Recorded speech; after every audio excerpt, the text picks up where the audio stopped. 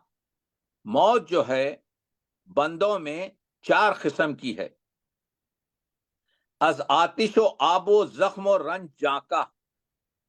دیکھیے بیدل سے 300 سال پہلے کہا گیا تھا کہ تصوف میں بتایا گیا تھا ایک مرگ ہوتی ہے سفید، ایک موت ہوتی ہے سیاہ، ایک موت ہوتی ہے سرخ، ایک موت ہوتی ہے سبز. سفید مرگ جو ہے بھوک سے ہوتی ہے، سیاہ موت جو ہے مشکلات سے، بردباری سے، پریشانیوں سے ہوتی ہے، اور موت سرخ جو ہے شہوت نفسانی سے ہوتی ہے کہ ملک کشائی، ایک دوسرے پر آپ کے چڑھائی، آپ کے. اور مرگ سبز جو ہے پوشیدن لباس خشن و زبر، یعنی آپ کے جو ہے کیا کہتے ہیں تظاہرات سے ہوتی ہے. تو یہ فلسفے کی چیزیں ہیں. تو بیدل نے بھی یہی بتایا ہے اور کہتا ہے موت سے ہم لوگ جو ہیں ڈرتے نہیں، ہم لوگ جو معمولی لوگ ہیں. برتبہ ضعیفاں ز حوادث علمی نیز.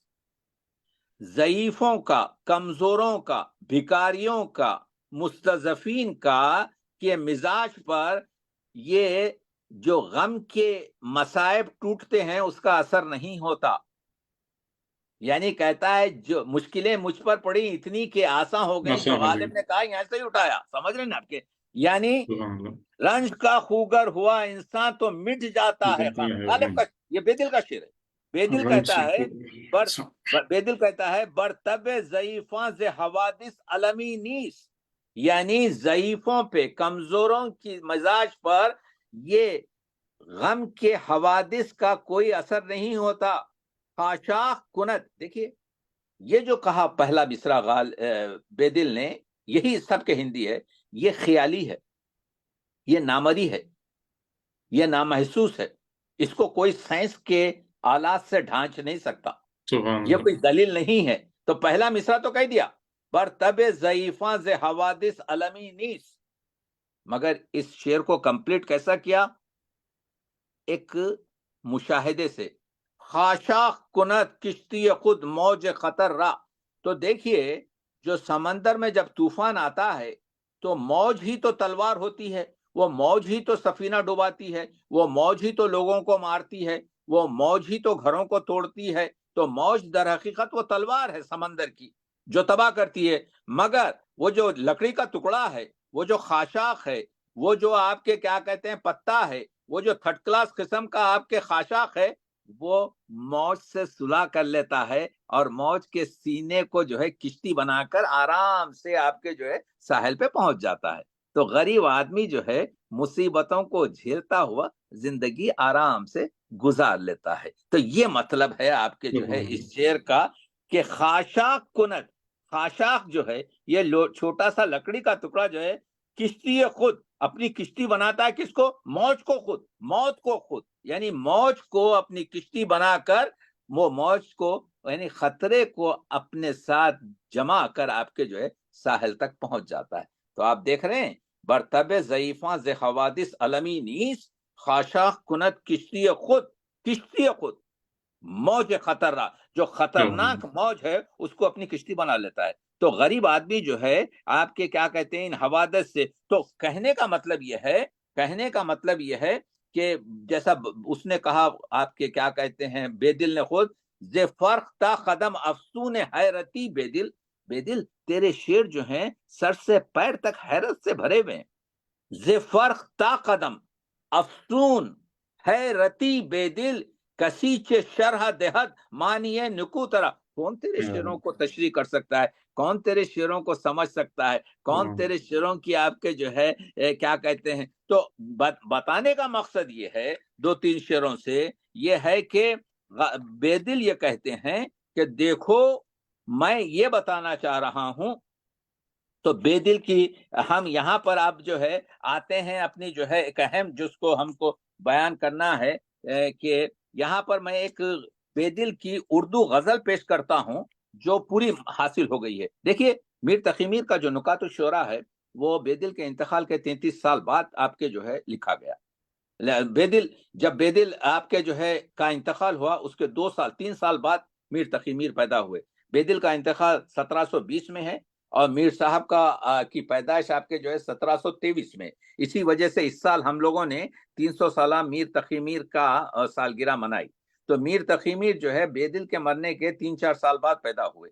تو میر تقی میر نے اپنے نکات الشعراء میں دوسرا شاعر جس کی آپ کے جو ہے غزل کے 2 شعر لکھے وہ آپ کے کیا کہتے ہیں وہ بے دل کے تھے. پہلا انہوں نے خسرو کے بارے میں لکھا، دوسرا جو ہے بے دل کے. تو بے دل کی ایک غزل جو ہے 3 شعر وہ غلام کبریا خان افغانی کے پاس سے موصول ہوئی. جمیل جالبی صاحب نے اس پہ کام کیا اور وہ 5 شعر کی غزل ہمارے پاس ہے. لیکن اس کی زبان اور اس کی آپ کے جو ہے کیا کہتے ہیں اس کا متن تو پورا آپ کے جو ہے وہ ہے. یہ اسکالرز کو تحقیق کرنا چاہیے کہ جو ہے مت پوچھ دل کی باتیں، وہ دل کہاں ہے ہمیں. یہاں پر دیکھیے دل کی 3 چیزیں جیسے غالب کے اشعار میں آئینہ بہت ملتا ہے مختلف چیز پر. میں ایک سیکنڈ میں ایک بات کر رہا ہوں کیونکہ وقت کم ہے. بے دل کے پاس غبار ملتا ہے. یہ جو ابوالکلام آزاد نے غبار خاطر لکھا ہے یہ غبار خاطر بے دل سے اٹھایا ہے. آپ کو میں بتاتا چلا جاؤں گا، اس پہ اسکالرز کام کرتے رہیں کہاں سے کون کیا اٹھایا ہے ہم آپ کو بتاتے چلے جائیں گے کیونکہ جو ہے یہ چیزوں کی. تو بے دل کے پاس جو ملتا ہے ایک غبار ملتا ہے اور بے دل کے پاس ایک آپ کے کیا کہتے ہیں زنگ ملتا ہے اور بے دل کے پاس ایک دل ملتا ہے. اب آپ دیکھیے اچھا اردو میں تو آپ کے ہم بے دل کہتے ہیں مگر فارسی والے بے دل نہیں کہتے، فارسی والے بی دل کہتے ہیں. وہاں پہ بیکار کوئی چیز نہیں ہے، ہر چیز بیکار ہے. وہاں پہ آپ کے ہم جیسے حمیدہ، ہم جیسے آپ کے جو ہے ختیجہ کہتے ہیں، وہاں پر کوئی نہ وہاں پر کوئی حمیدہ ہے، نہ وہاں پر ختیجہ ہے، نہ وہاں پہ معصومہ ہے، وہاں پر حمیدے ختیجے، یعنی یائے مجہول اردو فارسی میں ہے نہیں، نون غنہ آپ کے فارسی میں ہے ہی نہیں۔ اور وہ دوسری چیزیں ہیں آپ کے جو ہے کہ الف کو بھی واو پڑھتے ہیں۔ صاحب تبریزی نے کہا تھا، آپ جا کے پوچھے کسی ایرانی سے بات کرے تو کہتا ہے آپ کا تعلق کہاں سے؟ میں تہرون سے ہوں۔ تہرون کہتے ہیں، لکھتے تہران ہے، پڑھتے تہرون ہے۔ آپ کہیں ذرا روٹی دے دے تو کہتے ہیں آئیے نون کھائیے، نون نہیں ہے، وہ نان لکھتے ہیں نون۔ تو صاحب تبریزی نے کہا تھا الف را نون می خوانند مردم، الف کو الف را واو می خوانند مردم، یہاں الف کو جو ہے یہ لوگ واو پڑھتے ہیں۔ زبان مردم ایران زبونس، ایران کے لوگوں کی زبان جو ہے زبون ہے۔ اب وہ صاحب کا آپ کا اپنا اندازہ ہے، لیکن میں یہ کہہ رہا ہوں کہ تو یہ جو دل کی باتیں ہیں، مت پوچھ دل کی باتیں، وہ دل کہاں ہے ہم میں، اس تخم بے نشا کا حاصل کہاں ہے ہم میں۔ دیکھیے غالب اس پہ بڑی خوبصورت گفتگو جو ہے بے دل نے کی ہے کہ یہ جیسا یہ شعر آیا ہے نا آپ کے کہ ای کتاب اول و آخر افتادس، یعنی یہ جو کائنات ہے اس کے پہلے، اس کتاب کے پہلے چند ورق ہمارے چھٹ گئے ہیں، پھٹ گئے ہیں اور نہیں ملتے، اور کچھ آخری کے، تو وہ جو ہے نا تو معلوم نہیں ہو سکا کہ چوزے سے مرغ آپ کے جو ہے انڈا بنا ہے یا انڈے سے چوزا بنا ہے، تو وہ فلسفے کو کہہ رہا ہے اس تخم بے نشاں کا حاصل کہاں ہے ہم میں، موجوں کی زد میں آئی جب کشتی تعاون، یہ بڑا غضب کا مصرع ہے، بحر فنا پکارا ساحل کہاں ہے ہم میں، خارج نے کی ہے پیدا تمثیل آئینے میں، جو ہم میں ہے نمایاں داخل کہاں ہے ہم میں۔ یہ پورا فلسفہ جو ہے بے دل کا ہے۔ میں یہ کہہ رہا ہوں جب آپ پوری غزل پڑھیں گے، سوزے نہا میں کب کا وہ خاک ہو چکا ہے، اب دل کو ڈھونڈتے ہو اب دل کہاں ہے ہم میں، جب دل کے آستاں پر عشق آن کر پکارا پردے سے یار بولا بے دل کہاں ہے ہم میں۔ ہر ایک کے پاس دل ہے، دل کے سوا اور کچھ نہیں ہے۔ تو آپ جانتے ہیں یہ 5 شعروں پر پوری کتاب لکھی جا سکتی ہے فلسفے میں، یہ ہمارے پاس ایک ہی غزل ان کی موجود ہے۔ تو نکات جو ہیں جس میں ہم بات کر رہے ہیں یہ بہت اہم چیز ہے۔ نکات دیکھیے، میں نے بتایا کہ 89,000 شعر جو ہیں اس وقت مطبوعہ حالت میں ہمارے پاس موجود ہیں۔ اس کے علاوہ ہمارے پاس بے دل کی 3 نثری کتابیں ہیں، ایک 4 عنصر، عنصر اول انہوں نے اس میں اپنے بچپنے اور اپنی نوجوانی کی بات کی ہے اور کچھ شاعری کی۔ عنصر دوم میں انہوں نے حالات کی اور اپنی عمر جو گزر رہی ہے اور اس کے ساتھ جو دست و پنجہ نرم کر رہے ہیں اور شاعری کی بات کی ہے۔ اور عنصر سوم اور عنصر چہارم میں تجربات اور مشاہدات کی بات کر رہے ہیں۔ دیکھیے میں نے ایک جملہ کہا کہ 40 سال اول جو ہے کشمکش میں گزرے، ایسے کشمکش میں گزرے کہ کئی کلومیٹر آپ کے جو ہے کئی میل جو ہے پیدل چلتا تھا یہ بے دل۔ بے دل نے 26 سال کی عمر میں شادی کی۔ بے دل نے بقول اس کے شاگرد جو ان کے گھر میں رہتا تھا اور 1000 بار ملا تھا، جس کا نام بندر ابن داس تھا، کہا کہ ان کی در حریم 4 حرم دارت، یعنی ان کے گھر میں 4 بیویاں تھیں، لیکن ہم کو یہ معلوم ہے کہ ان کے 4 عنصر سے کہ ان کی ایک بیوی جس کی عمر 41 سال تھی، 41 سال میں ان کی ایک بیوی کا انتقال ہوا۔ بے دل کو 63 سال کی عمر میں بیٹا پیدا ہوا جو 4 سال زندہ رہا اور مر گیا۔ اس پر جو مخمس لکھا ہے کمال کا درد ہے، بہت زبردست ہے آپ کے جو، جس کا غالب نے بھی ریفرنس ان کی عصا کا دیا ہے، وہ الگ بات ہے۔ تو یہ جو 30 سال کی عمر میں سفر ان کے شروع ہوئے ہیں، پیادہ سفر، برہنہ پا، اس زمانے میں کوئی شکر اللہ نہیں ہے جو ان کو 5000 کا گھر خرید کے دے دے۔ اس زمانے میں کوئی شاکر خان اور لطف علی خان نہیں ہے. بعض کتابوں میں لکھا ہے 2 روپے روزانہ ان کو دیا جاتا تھا. بعض کتابوں میں جو ڈاکٹر حبیب اللہ کی لکھا ہے اور خلیلی نے لکھا ہے 3 روپے دیے جاتے تھے. میں اپنے سننے والوں کو بتا رہا ہوں کہ 400 سال پہلے 3 روپے کی کیا حیثیت تھی. آپ اٹھا کے دیکھ لیجئے تاریخ چشتیہ میں لکھا ہے کہ اس زمانے میں جب بے دل آپ کے دہلی میں آئے تو اس زمانے میں ایک خانخواہ ہوتی تھی کلیم قادری صاحب چشتیہ کی. وہ سب سے بڑی آپ کے جو ہے خانخواہ تھی جس میں بہت سے لوگ روزانہ آتے کھاتے جاتے سوتے اور اس کا خرچہ 2 روپے تھا. اور یہ جو عشاء لوگ تھے یہ 3 روپے دیتے تھے. تو اس کو کہتے ہیں یہی 36 سال جو بیٹھے ہیں دہلی میں اور بیٹھ کر اپنا پورا کام منظم کیا. یہ نکات جو میں آپ کے سامنے پیش کرنے آ رہا ہوں یہ نکات کی تعداد 75 یا 76 جو ہے یہ نکات آپ کے جو ہیں یہ نکات اگرچہ کہ 2-3 آپ کے جملوں یا میکسیمم 2 سے 6 جملوں میں ختم ہوتے ہیں لیکن اس کے ساتھ بے دل نے قطع جوڑا ہے ربائی جوڑی ہے یا مثنوی لکھی ہے یا غزل لکھی ہے یا مناجات لکھی ہے یا نعت لکھی ہے. تو یہ نکات سب سے زیادہ ہماری بر صغیر میں پڑے گئے. اس وجہ سے نکات کو سننا ضروری ہے. یہ نکات کی تعداد جو ہے ایک پر کیونکہ وہ ہے 75 یا 76. یہ نکات جو ہیں میں آپ کو یہ بتانا چاہ رہا ہوں کہ اتنے مشکل تو ہیں لیکن اس کو اگر آپ دیکھیں.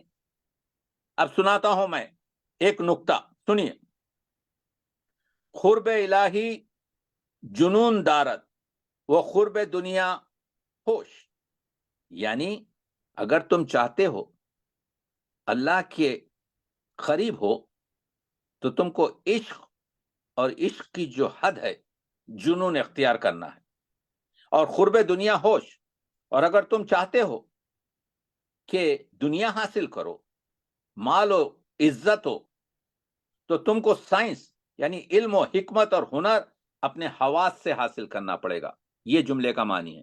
قرب الہی جنون دارت و قرب دنیا ہوش در اینجا دانشہ مصروف تعلق اسباب است. یعنی یہاں پر دنیا میں آپ کو علم و حکمت اور ہنر حاصل کرنا پڑے گا تاکہ اسباب حاصل کر سکیں. وہ در اونجا یعنی اللہ کے قرب کے لیے وہ در اونجا ہر چیز غیر اس ہست فراموش یعنی کوئی چیز سوائے خدا کے آپ کے ذہن میں نہ ہو. یعنی غیر اللہ سے پاکیزگی اللہ کے قرب کی نشانی ہے اور دنیا داری جو ہے دنیا کے مقام کو حاصل کرنے کی ضرورت ہے. پس اس کے بعد لکھتے ہیں پس معاملات اہل دنیا و اہل اللہ راس نمی آیت. یعنی دونوں اہل دنیا اللہ والے اور دنیا والے ایک جگہ جمع نہیں ہو سکتے. وہ اتوار اصحاب شعور ہم نسبت لا مجنون نہ شاید. تو معلوم یہ ہوا جو لوگ عقل کے شعور کے ساتھ ہوتے ہیں وہ لوگ مجنون سے دوستی عشق والے سے دوستی نہیں کرتے. اب یہ جو ہے آپ کے نقطہ ہوا. یہ نقطہ ایک ہوا. اس نقطے میں یہ بتایا بے دل نے کہ دنیا کا راستہ الگ ہے آپ کے عقبہ اور آپ کے جو ہے کیا کہتے ہیں عاقبت کا راستہ الگ ہے. اس کے بعد سے انہوں نے ایک ربائی رکھی. ربائی میں کیا کہتے ہیں تنزیہ خرابات حوث پیمانیس یعنی جز بر ہمت در حضورش در وانیس. یعنی یہ جو حوث کے جو خرابات خرابات کیا ہے دنیا ہے. حوث یہاں پر صرف ہر چیز کی حوث ہوتی ہے مال زیادہ سے زیادہ کمایا جائے، شہرت زیادہ سے زیادہ حاصل کی جائے، عمر زیادہ سے زیادہ پائی جائے. تو کہتے ہیں ہوس پیمانیس تنزیہ خرابات، ہوس پیمانیس، یہ جو ہے نا، آپ اپنے نفس کی جب پاکیزگی کریں تو وہ آپ کو جو ہے کیا کہتے ہیں، اس سے آپ کو یہ ہوس کی چیزیں حاصل نہیں ہوتی. جز بر ہمت در حضورش جز بر ہمت در حضورش وانیس، جب تک کہ آپ ہمت نہیں کرے اس وقت تک حضور ہونے کا، اللہ کے آپ کے جو ہے میت میں اللہ کے حضور میں پہنچنے کا دروازہ کھلتا نہیں. تو یعنی یہی طریقت ہے، طریقت عمل کا نام ہے، ہمت کا نام ہے، کام کا نام ہے. اے خواجہ مکن آرزوئے دولت فخر، اے شخص، اے شیخ، دولت فخر حاصل کرنے کی آرزو مت کر، فقیر بننے کی آرزو مت کر. کیوں؟ سقف و دیوار زر نگار اینجانیس، یہاں پہ دیوار اور چھت سونے کے بنے ہوئے نہیں ہیں، یہاں پر خاک کے بنے ہوئے ہیں. آپ دیکھیں سبحان تو اللہ. کیا کیا آپ کے جو ہے بے دل نے، ایک نقطے میں پہلے نقطے کو بیان کیا، اس کے بعد ایک ربائی لکھی.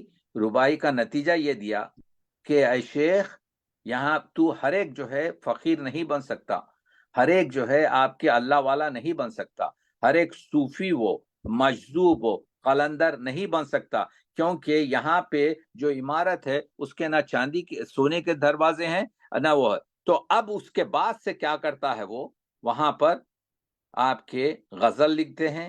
دیکھیے نکات کا کام ہی نہیں ہو سکا آپ کے جو ہے ڈاکٹر صاحب، اس وجہ سے کہ وہ جو نکات ہیں اس کے اندر جو دیے گئے خطات ہیں، اس کے نیچے جو دیے گئے غزل ہے، اس کے نیچے جو دی گئی مثنوی ہے، وہ مثنوی جو ہے وہ پورے معلوم، جب آپ پورا ڈیپ پڑھیں گے، بہت گہری آپ کے تعلق سے پڑھیں گے تو کنیکشن آپ کو معلوم ہوگا. تو ایک نکات کبھی آدھے صفحے میں ہے، ایک نکات کبھی 5 صفحے میں ہے. تو اب اس کے بعد کیا اس نقطے کے نیچے بے دل نے ایک نعت دی. یہ نعت میں کچھ شعر سنانا چاہتا ہوں. یہ نعت کمال کی نعت.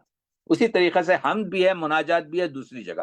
نعت میں کہتے ہیں، سنیے، یہی بے دلیت ہے، یہی بے دل کا طرز ہے، یہی بے دل کا انداز ہے. آپ نے لاکھوں نعت سنے ہوں گی، میں نے بھی لاکھوں آپ کے جو ہے کیا کہتے ہیں ہزاروں سے نعتیں سنی. میں نعت کا طالب علم ہوں. نعت کا مطلب دیکھیے، زبانم قابل حمد خدا شد، میری زبان اللہ کی حمد کرنے کے قابل ہوئی. کتنا زبانم، میری زبان، قابل حمد خدا شد، زبان میری حمد خدا کرنے کے قابل ہوئی. کب؟ کہ بنام محمد آشنا شد، جب میں حضور کے نام گرامی کی برکت سے آشنا ہوا. نام سے آشنا ہونے کے معنی کیا ہے؟ منافل محمد ہونے کے نام ہے. یعنی حضور کی آپ کے سیرت، حضور کی آپ کے زندگی، نام جو ہے یہاں پر ایک لفظ آیا ہے. تو جب تک کہ حضور کی زندگی اور حضور کی آپ کے اس سے واقف نہ ہو، تم حمد نہیں کہہ سکتے. یہ کہہ رہا ہے آپ کے بے دل، زبانم قابل حمد خدا شد کہ بنام محمد آشنا شد. اسی لیے اقبال نے کہا تھا کہ گرباؤں نہ رسیدی ہمہ بو لہبی، ہاں، کہ حضور تک اپنے آپ کو پہنچا دے. ہاں، کی محمد سے وفا تو نے تو ہم تیرے ہیں.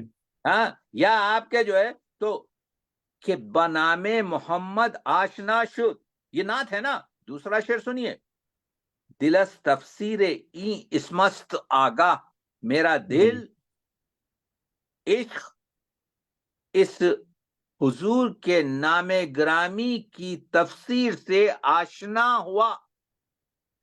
رمز مانی الحمدللہ، یہ مصنوی کی شکل میں. تو اب مجھے معلوم ہوا کہ ہم جو کہتے ہیں اللہ تیرا شکر ہے، الحمدللہ، تو اب معنی معلوم ہوئے. ہم الحمدللہ اس وجہ سے کرتے ہیں کہ کہ ہماری اس زمین پر آپ نے جو ہے ہماری اس کائنات میں حضور کو بھیجا. تو جب سبحان تک کہ حضور نہیں آئے تھے الحمدللہ کے معنی سمجھ میں نہیں آ رہے تھے سبحان کہ ہم اللہ شکریہ کس کا ادا کریں. اب ہم کو سبحان معلوم ہوا کہ حضور کی ذات ہے تو ہم نے دلس تفسیر این اسمست آگاہ ز رمز معنی الحمدللہ دو عالم چون صدف در ہم شکستم. میں نے ٹھکرا دیا آپ کے جو ہے یہ دنیاؤں کو.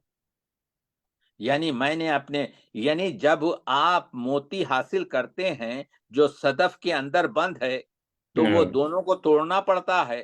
تو جب جا کے آپ اس کا گوہر حاصل کرتے ہیں.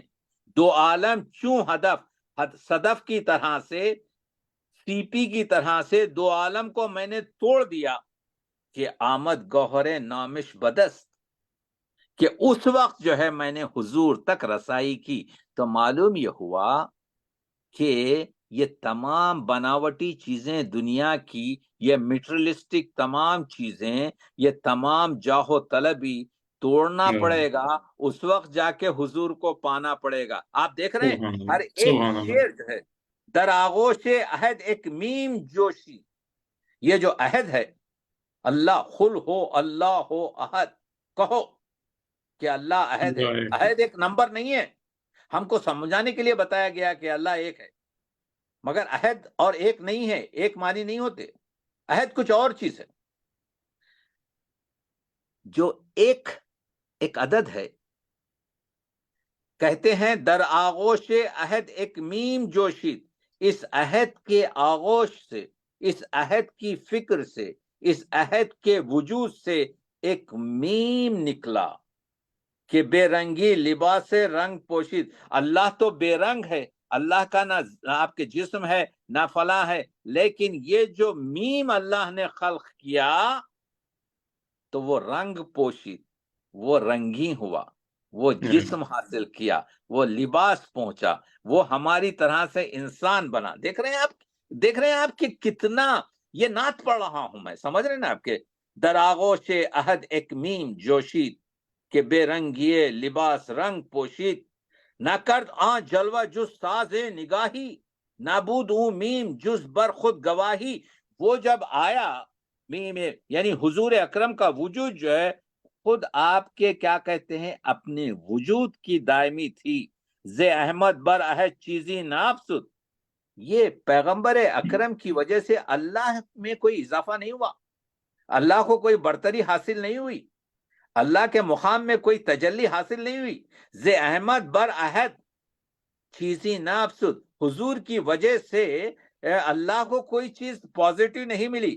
اگر میمی فزود انہم یکی بود فقط حضور کے آپ کے وجود سے دنیا کو خلقت کو اور آپ کے کیا کہتے ہیں ان کے فہم کو آسانی ہوئی. محمد ظاہر و باطن خداوند ندارد موج جز با بحر پیوند. یعنی جس طریقے سے موج اگرچہ کے ظاہری محسوس ہوتی ہے سمندر سے لیکن سمندر اور موج میں کوئی پیوند نہیں ہے. یعنی کوئی بیچ میں آپ کے کوئی فائل نہیں ہے. اب جو اقبال نے شعر اٹھایا یہاں سے اٹھایا نہ گنجد در عہد غیرز عہد ہیچ یکی در یک گمس اینجا عدد ہیچ. دیکھیے یہاں پر بے دل نے بتا دیا یہ ہے فلسفہ توحید کہ ایک جو عدد ہے وہ عہد نہیں ہے. یکی در یک نہ گنجد در عہد غیرز عہد ہیچ یعنی نہیں سمایا عہد کے اندر کوئی دوسرا عہد. یعنی اللہ لا شریک ہے اس کا کوئی شریک نہیں ہے. یکی در یک گمس اینجا عدد ہیچ. یہاں پر عدد جو ہے ہیچ ہے. یہاں پر عدد نہیں ہو سکتا. تو میرا کہنے کا مطلب یہ ہے صدا و ساز یک تارست اینجا گوہر ایک موج ہموارست اینجا. پڑھتے چلے جائیں گے تو آپ کے جو ہے ذہن کے طبقات آپ کے جو ہے کیا کہتے ہیں روشن ہوتے چلے جائیں گے کہ یہ شاعر کیا شاعر ہے جو نعت کے مسائل کو اس طرح سے کر رہا ہے. اس کو سمجھنے کے لیے تو آپ نے دیکھیے ایسے 75 آپ کے کیا کہتے ہیں نکات ہے. میں سمجھتا ہوں ڈاکٹر صاحب ہم نے آپ کا ٹائم ہمارا اس کو آگے بڑھاتے ہیں. تو میں کہہ رہا تھا اب میں سمیٹ رہا ہوں 3 منٹ میں. میں یہ کہہ رہا ہوں کہ بے دل فہمی کی ہمیں ضرورت اس وجہ سے ہے کہ ہم ہماری تہذیب کو، اپنے ادب کو، اپنی تجلیات کو، اپنے مذہب کو، اپنی روایات کو سمجھ سکیں، ہم بے دل کے اثرات کو ہمارے شعر و ادب پر درک کر سکیں، ہم بے دل کے نکات کو جامع جس نے انسان کے اخلاق کی، انسان کے گفتار کی، اور آج کی اس دنیا میں جہاں پر ہم چاند اور سورج پہ کہاں چاند اور مارس وغیرہ پہ پہنچ رہے ہیں، لیکن اخلاق کے لحاظ سے اخلاق کے سمندر کی تہوں میں آپ کی گرتے چلے جا رہے ہیں۔ ہم حیوان سے بدتر آپ کی جو ہے انسان ہو رہا ہے۔ اس وقت بے دل شناسی کی، بے دل فہمی کی ضرورت ہے، اور بے دل ایک بحر زخار ہے، جیسا کہ آپ کے جو ہے غالب نے بحر بیکراں محیط بیکراں کہا ہے، جیسے آپ کے جو ہے خلزم فیض ہے، جس سمندر سے صرف فیض حاصل ہو سکتا ہے۔ تو اگر پورا بھی اگر ہم ان کو پڑھ نہ سکیں، جس کے لیے زندگی کم ہے، تو کچھ آپ کے جو ہے پڑھا جائے تاکہ اس کو سمجھنے کی کوشش کی جائے۔ تو اس لحاظ سے یوں سمجھیے کہ کیونکہ بے دل نے کہا تھا فطرت بے دل ہما آئین موجز نماز، بے دل کی جو فطرت ہے وہ پورا جو ہے معجزے کا ایک آئینہ ہے۔ ہر سخن کس خامش می جوشد الہام است و بس، وہ ہر ایک شعر جو بے دل اپنے قلم سے لکھ رہا ہے، می جوشد، ہر سخن، یعنی ہر شعر، کس خامش، اس کے خامے سے، اس کے قلم سے، می جوشد یعنی نکلا ہے، الہام است و بس، وہ الہام ہے اور الہام کے سوا کچھ نہیں ہے۔ اور آپ جانتے ہیں الہام جو ہے اللہ کی طرف سے ہوتا ہے، اللہ اس کو لکھواتا ہے۔ تو آپ کے جو ہے ایک کچھ چیزیں معروضے میں آپ کے سامنے نا تکمیل طور پر پیش کیا، انشاءاللہ آئندہ آگے بات کو بات بڑھا دیں۔ انشاءاللہ بہت نوازش سر۔ مکرم ناظرین، ناظرین مکرم، آپ قابل احترام جناب ڈاکٹر تقی عابدی صاحب کا فکر انگیز لیکچر سماعت فرما رہے تھے، اور ڈاکٹر صاحب میں بتاتا چلوں کہ اس وقت فیس بک پر کوئی 1000 سے زیادہ لوگ ہمارے ساتھ جڑے ہوئے ہیں اور دیکھ رہے ہیں، اور یہاں پاکستان سے ہمارے جو دوست ہیں، مثلا ڈاکٹر آور چودھری صاحب ہیں، ممتاز افسانہ نگار ہیں، اور نمل یونیورسٹی ہے یہاں پر، نیشنل انسٹی آف ماڈرن لینگویجز، وہاں کے ایک نوجوان محقق ہیں ڈاکٹر عمر سیال، چیئر پرسن ہیں ڈاکٹر صدف نقوی فیصل آباد سے، ڈاکٹر سمیرہ اکبر، ڈاکٹر زرغونہ، صفدر امام قادری صاحب ہیں۔ یہ لاہور کا ایک اشاعتی ادارہ ہے، ابلاغ لاہور۔ شمس الرحمان فاروقی کی سب کتابیں انہوں نے دوبارہ بھی شائع کی ہیں۔ علی انجم صاحب وہ ہمارے ساتھ شریک ہیں، اور ہمارے پی ایچ ڈی کے اسکالر ہیں عبدالعزیز صاحب۔ محترمہ سائرہ نگار ہیں، اسلام آباد کی ایک اہم شاعرہ ہیں، اور فیڈرل اردو یونیورسٹی کراچی سے ڈاکٹر رضوانہ جبی ہیں۔ ہیبت آباد سے ممتاز نقاد جناب ڈاکٹر عامر سہیل صاحب ہیں۔ اس طرح بہت سارے نام ہیں۔ تو سر بہت ہی ہم بہت شکر گزار ہیں آپ کے، بہت ممنون ہیں، اور اب میں بصد احترام گزارش کروں گا جناب خلیل الرحمان صاحب سے کہ وہ پلیز اپنے ارشادات عالیہ سے نوازیں ہمیں۔ جناب خلیل الرحمان صاحب پلیز سر اپنا مائک انمیوٹ کر لیجئے۔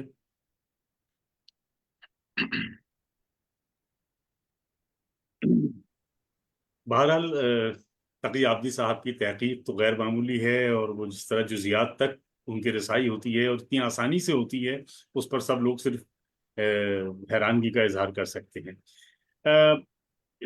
یقیناً بہت سارے نکات اس میں اٹھائے تقی عابدی صاحب نے، لیکن جو شروعات ہوئی تھی، جو 2 سوالات قائم کیے تھے عابدی صاحب نے کہ ہم آج بے دل کو کیوں پڑھیں اور کیسے پڑھیں، یہ پچھلے تقریباً 50 سال سے ہمارے شاعری میں خاص طور سے اور ادب میں عام طور سے یہ بات آتی ہے کہ کیسے پڑھا جائے۔ تو چونکہ وقت کی بہت کمی ہے، اس پہ گفتگو بہت طویل کی جا سکتی ہے۔ تقی عابدی صاحب نے فرمایا کہ شاعر کی زندگی میں جو کچھ ہے اس کو اس کے کلام کی روشنی میں پڑھنا چاہیے۔ تو یہ بات تو یقیناً درست ہے کہ کسی بھی شاعری کا، چاہے کہ وہ بڑی شاعری ہو، اس کی تفہیم و تعبیر خود اس کے ادبی معاشرے کے اصولوں میں ہی کی جا سکتی ہے۔ ہم غزل کی تفہیم اور تعبیر فرانسیسی اصولوں پر یا انگریزی شاعری کے اصولوں پر نہیں کر سکتے، فارسی میں بھی نہیں کر سکتے۔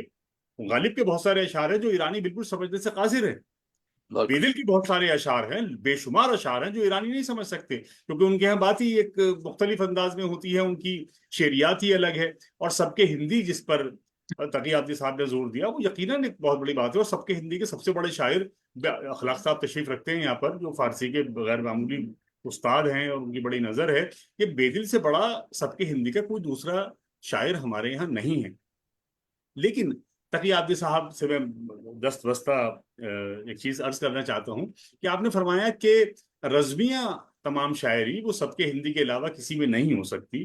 میرا خیال ہے یہ ایک بات ذرا حد سے باہر ہے، کیونکہ فردوسی کا شاہنامہ ہمارے پاس موجود ہے جو ظاہر ہے کہ سب کے ہندی کی شاعری نہیں ہے، اور رزمیہ کی جو کمالات فردوسی نے دکھائے ہیں شاہنامہ میں، وہ اس کی تو الفاظ نہیں ہیں اس کے بارے میں کوئی بیان کرنے سے. اچھا، دوسری بات یہ کہ ہم بیدل کی جب فکر پر بات کریں تو وہ دراصل مرحلہ دوسرا ہونا چاہیے. سب سے پہلے تو یہ کہ وہ بیدل نے جو بھی کچھ کلام کہا ہے یا اپنی فکر کا اظہار کیا ہے وہ شعر میں کیا ہے. تو بیدل کی شعریات کیا ہے؟ یاد رکھیے کہ جب تقی آبدی صاحب نے ذکر کیا شاہ گلشن کا، کہ شاہ گلشن نے جب علی سے کہا کہ ارے بھائی تم ریختہ میں شاعری کیوں نہیں کرتے، تو انہوں نے کہا کیسے کروں. یہ وہ لوگ تھے جو موضوع طبع تھے، جو فارسی کے بھی استاد تھے، تو وہ اپنی معذوری کی وجہ کیا تھی؟ وجہ صرف یہ تھی کہ ریختہ میں وہ شعریات موجود نہیں تھی. اس کے جواب میں پھر شاہ گلشن نے کہا کہ یہ فارسی کے مضامین پڑھے ہوئے ہو تم، بے جھجک ان کو استعمال کرو، تم سے کون پوچھنے والا ہے، وغیرہ وغیرہ. تازہ گوئی کی بات کی. تازہ گوئی ایک بہت بڑا اور وسیع موضوع ہے. تازہ گوئی کیا چیز ہے؟ اس میں مضمون نو بھی شامل ہے، اور اس میں وہ چیزیں بھی شامل ہیں جو اس سے پہلے نہیں تھی. اور اگر آپ اس میں کوئی ترمیم کرتے ہیں، میں ایک مثال دیتا ہوں. غالب کی مشہور غزل ہے جس کا مطلب ہے خوش بود فارغ ز بندے کفر و ایمان زیستن، حیف کافر مردن و آوخ مسلمان زیستن. یہ بحر بھی، یہ زمین بھی بیدل کی ہے. بیدل کے 9 شعر ہیں، غالب کے 6 شعر ہیں یا 7 شعر ہیں، میں ہو سکتا ہے غلطی کر رہا ہوں، لیکن وہاں سے لیے گئے. اب ایک ذکر تقی آبدی صاحب نے خود کر دیا، جس سے میں بہت اتفاق کرتا ہوں کیونکہ میں اقبالیات کا معمولی سا طالب علم ہوں. اقبال کا ایک انگریزی کا مقالہ ہے بیدل ان دی لائٹ آف ہینری برگسون، اور اس کے تیسرے پیراگراف میں علامہ اقبال جیسے عالی دماغ اور جس آدمی کی منصفانہ مزاج سے سب لوگ واقف ہیں، انہوں نے کہا کہ غالب بیدل کو نہیں سمجھ سکے. کیوں کہا، کیا کہا، تھوڑا سا وہاں پہ استدلال موجود ہے جو کہ بہت غلط بھی نہیں ہے کہ بیدل کو سمجھنا. اب شبلی کا تو ظاہر ہے کہ تعصب تھا ایک طرح کا، کہ انہوں نے ببانگ دوہل کہہ دیا کہ غالب راہ راست پہ آ گیا کہ انہوں نے بیدل کو چھوڑ دیا، اور وہ نظیری ظہوری اور اس طرح کی بات کی. یہ اور شعر العجم میں بیدل کا ذکر تک نہیں ہے تمام کے. بہرحال وہ میں اس پر کوئی تبصرہ کیا کر سکتا ہوں، بیٹھے ہوئے ہیں تقی آبدی صاحب، یہ اس پر کریں گے. لیکن میں بات بہت ساری ہو سکتی ہے. تقی آبدی صاحب کا اتنا فکر انگیز کلام ہوتا ہے کہ اس سے بہت سارے محرکات پیدا ہوتے ہیں. آج جب یہ گفتگو میں بڑے غور سے سن رہا تھا، وہ کہ میں آج بہت اچھی صحت میں نہیں ہوں، لیکن مجھے بہت سارے ایسے نکات ملے جو میں آج رات بیٹھ کے اس کو نقل کروں گا کہ وہ بہت اس پہ کیا گفتگو کی جا سکتی ہے. اور ظاہر ہے مبارکباد کے مستحق ہیں آپ ڈاکٹر شیر علی صاحب بھی، اور تقی آبدی صاحب تو ظاہر ہے کہ ہمارے عزیز بلکہ ہمارے تحقیق کے سرتاج ہیں، کیا کیا کہا جائے. اور زندگی اور موت کے بارے میں تقی آبدی صاحب نے بات کی جو بیدل کے نظریے کے مطابق ہے. اور دیکھیے، کوئی بھی شاعر وہ کتنا ہی بڑا حکیم ہو، فلسفی ہو، اس کا ایک منظم فلسفہ نہیں ہوتا حیات کے تئیں، وہ بدلتا رہتا ہے، اور یہی اس کا ارتقاء ہوتا ہے. تو اس کی سب سے بڑی مثال ہمارے علامہ اقبال ہے. علامہ اقبال جس عروج تک پہنچے، اور وہ بھی ظاہر ہے کہ بہرحال میں اس پہ وہ بھی تفصیلی بات ہو جائے گی. تقی آبدی صاحب کی نظر ایک شعر کرنا چاہتا ہوں میں بیدل کا، اور یہ وہ شعر ہے جو اقبال کو بہت پسند تھا، کیونکہ اقبال پہ میں بہت کام تھوڑا بہت کر رہا ہوں آج کل. دل اگر میداشت وسعت بے نشاں بھی چمن، اس پہ تزوین کی ہے علامہ اقبال نے. اچھا، میں ہندوستانی لہجے میں یہ کر رہا ہوں، یہ مجہول کی بات کیا نہیں کروں گا میں. دل اگر میداشت وسعت بے نشاں بودی چمن، رنگ میں بیرون نشست از بس کے مینا تنگ بود. تو مینا کی تنگی ہی ہوتی ہے جو باہر نشانات چھوڑتی ہے. لیکن بہرحال بہت ہی عمدہ اور بہت ہی خوب اور بہت ہی خوشی دینے والا اور بہت ہی تحریک پیدا کرنے والا یہ خطبہ تھا تقی عابدی صاحب کا، جس کے لیے میں شیر علی صاحب کا ذاتی طور سے بہت ممنون ہوں کہ انہوں نے اتنی اچھی یہ آراستہ کی محفل اور ہم سب کو یہ سننے کا موقع ملا. بے حد شکریہ. بہت ممنون، بہت ممنون، بہت بےحد عمدہ. نوازش. جناب خلیل الرحمان صاحب اظہار خیال فرما رہے تھے. سر ہم آپ کے بےحد شکر گزار ہیں کہ آپ نے اپنا قیمتی وقت ہمیں دیا. اور اب ہم تقریب کے صدر گرامی قدر جناب پروفیسر ڈاکٹر اخلاق احمد صاحب سے گزارش کریں گے کہ پلیز اپنے صدارتی کلمات سے نوازیں. جناب ڈاکٹر اخلاق احمد صاحب. بہت شکریہ پروفیسر شیر علی صاحب. بہت مبارکباد کہ آپ نے یہ بیل کے حوالے سے یہ سلسلہ شروع کیا ہے جس سے ہم تمام مستفید ہو رہے ہیں اور ڈاکٹر صاحب کی تقاریر ہم سن رہے ہیں. خلیل الرحمان صاحب نے بڑی عمدہ گفتگو کی اور ڈاکٹر تقی عابدی صاحب کا خطبہ تو بہرحال وہ جو عرفی کا شعر ہے ظفر تاب قدم ہر کجا کے مین گرم کرشمہ من دل می کشد کی جا اینجاست. جائیں سر. اور سبحان اللہ. جو ان کی انرجی ہے وہ ہم سب کو جو ہے ایک طرح سے تحریک دیتی رہتی ہے. وہ جو مصرع ہے کہ مزند آزانیم کے آرام نہ گیریم، تو ڈاکٹر صاحب کی جو فعالیت ہے وہ اس مصرے کی تجسیم ہے. شروع میں اور اس میں کئی نکات ایسے آئے ہیں جس پہ بہت طویل گفتگو ہو سکتی ہے. میں مختصراً عرض کرنا چاہوں گا. ظاہر ہے اتنی طویل گفتگو کے بعد کچھ کہنا ایک اضافی چیز ہوگی. پہلے تو یہی اور بہت ہی عمدہ بات کہی ڈاکٹر صاحب نے کہ بے دل کو کیوں پڑھا جانا چاہیے. بے دل ظاہر ہے ہماری تہذیب کا ایک ایسا عظیم شاعر ہے جس کے کلام میں اور جن تحریروں میں گزشتہ تمام عہد کے جو منابع ہیں اور جو فکری جو سرمایہ ہے وہ اس میں محفوظ ہے. دوسرے یہ کہ خود بے دل نے اپنے بعد آنے والی تمام نسلوں کو متاثر کیا ہے. یہ ایک حقیقت ہے، یہ کوئی اس میں مبالغے کی جی. بات نہیں. اور بے دل کے بعد جو دو بڑی شخصیات ہمارے یہاں شعر میں آئی ہیں، غالب اور اقبال. اور میں نے بہت پہلے 20 سال پہلے ایک مضمون بھی لکھا بھی تھا کہ یہ تینوں جو ہیں تثلیث بناتے ہیں ہمارے جو ادبی سلسلہ ہے اس میں بے دل، غالب اور اقبال. اور ڈاکٹر صاحب نے بڑا خوبصورت اشارہ کیا کہ غالب کیوں بے دل کو پسند کرتے ہیں، اور وہ جو جو جو ایک جہان دیگر ہے وہ کیا چیز ہے جس کو غالب نے اپنی شاعری میں انگیز کیا.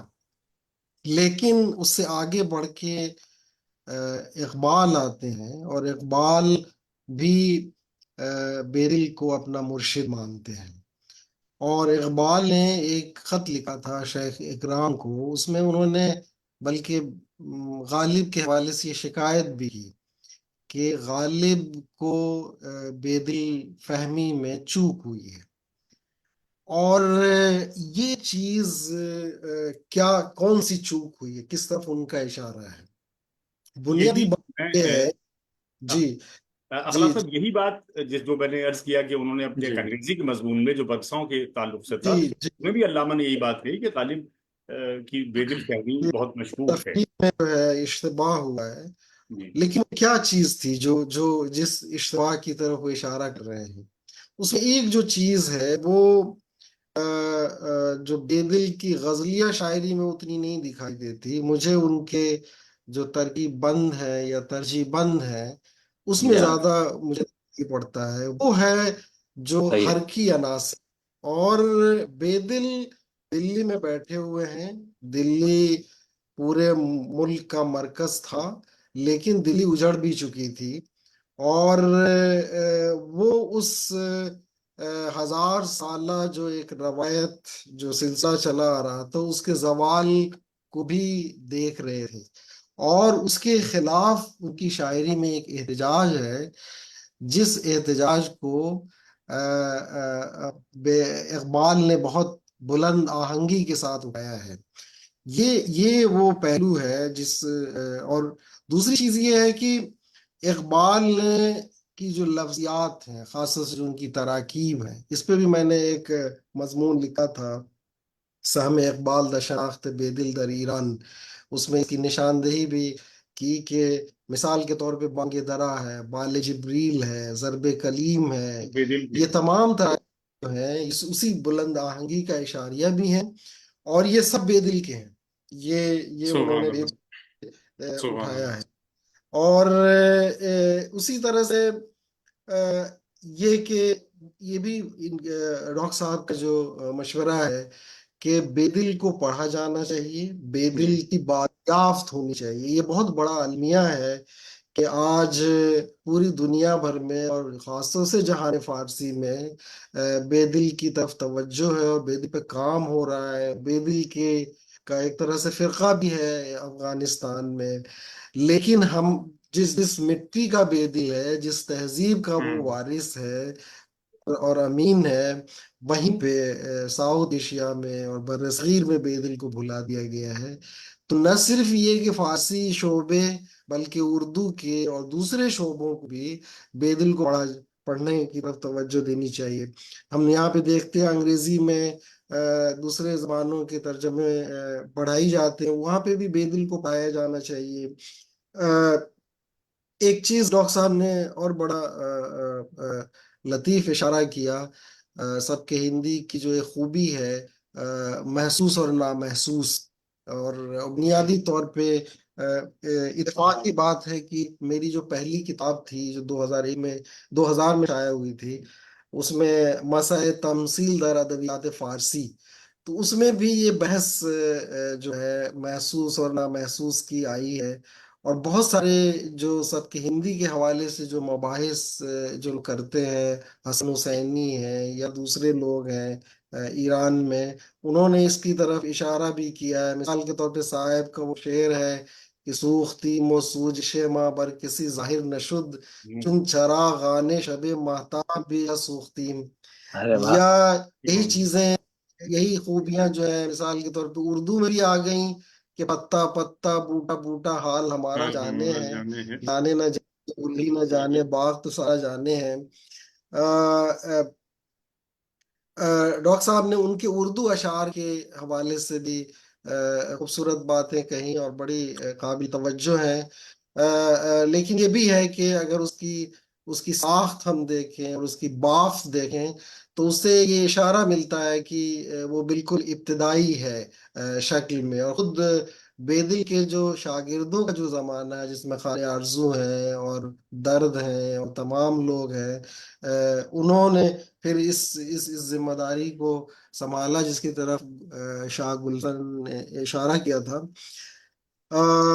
ایک اشارہ بڑا اہم تھا اس کے حوالے سے،